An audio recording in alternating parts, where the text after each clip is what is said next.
যদি কেউ নেয়ামতের নাশুকরি করে, আল্লাহ কোন নেয়ামত দিয়েছেন সেটার নাশুকরি করেছে, এই ব্যক্তিকে আল্লাহ তাআলা নগদ শাস্তি দিবেন। সূরা নাহল 128 নম্বর আয়াতে আল্লাহ তাআলা বলেছেন, ওয়াদারাবাল্লাহু মাসালান কারিয়াতান কানাত আমিনাতান মুতমাইন্নাহ। একটা জনপদের মানুষ, তারা নিরাপদে ছিল, সুখে শান্তিতে ছিল। আল্লাহ তাআলা তাদেরকে নিরাপদে রেখেছেন, ভালো রেখেছেন। ইয়াতিহা রিজকুহা মিন কুল্লি মাকান, প্রত্যেকটা জায়গা থেকে আল্লাহর পক্ষ থেকে রিজিক আসতো। ফাকাফারাত বিআনউমিল্লাহ, তারা আল্লাহর নিয়ামতকে অস্বীকার করে বলেছে, নাশুকরি করেছে।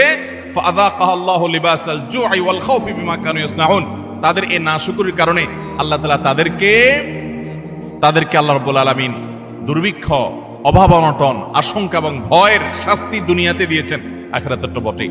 অনেক মানুষ আছে দেখবেন নাশুকরি করে। আপনি অনেক উপকার করেছেন, বলবেন না আমি কিছুই তো পাই নাই, আমি নিজে নিজে করেছি। এই নাশুকর ঠিকই এক সময় বিপর্যস্ত হবে এবং বিপদগ্রস্ত হবে, এবং যেই নিয়ামত পেয়ে সে নাশুকরি করেছে, এই নিয়ামত আল্লাহ তার কাছ থেকে ছিনিয়ে নিবেন, আজ হোক আর 2 দিন পরে হোক। বিধায় এই ধরনের গুনাহ থেকে আমরা বেঁচে থাকবো তো ইনশাআল্লাহ। অনেক মানুষ আছে দেখবেন আল্লাহর শুকর খুব আদায় করে, মানুষের শুকর আদায় করে না, আছে না নাই? অনেক লোক আছে ঢাকা শহরে আসার সময় লঞ্চের ভাড়া, বাসের ভাড়াটাও ছিল না, ঝুলে ঝুলে চলে আসছে। এরপর আল্লাহ তাআলা তাকে এমন সম্পদ দেওয়া দিছেন, যেভাবে হোক সে এমন সম্পদ কামাইছে, 2-4টা বাড়ির মালিকও হয়ে গেছে, আছে না না এরকম অনেক মানুষ। কিন্তু ঘন ঘন দেখবেন আল্লাহর শুকর আদায় করে যে আল্লাহ আমাকে সব দিছে। ঠিক আছে, আল্লাহই তো দিছে, কিন্তু আল্লাহর কিছু বান্দাদের ভূমিকা ছিল কি ছিল না?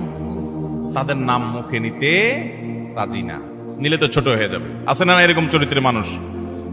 কোন অর্জন হলে সব ক্রেডিট আল্লাহরে দেয়, এটা ভালো, কিন্তু আল্লাহকে শুধু দিলে হবে না।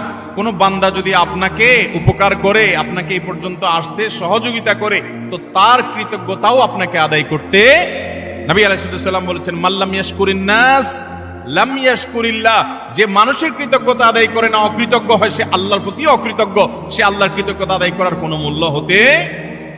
বিধায় মানুষের কৃতজ্ঞতা আদায় করবো তো ইনশাআল্লাহ। যে যতটুকু আমার উপকার করেছে, যার দ্বারা যতটুকু অর্জিত হয়েছে, এটাকে অকপটে স্বীকার করার মতো মানসিকতা থাকতে হবে। ইমানদার কখনো অকৃতজ্ঞ, নাশুকর হতে পারে। এ নাশুকরির শাস্তি আল্লাহ তাআলা দুনিয়াতে দিয়ে থাকেন।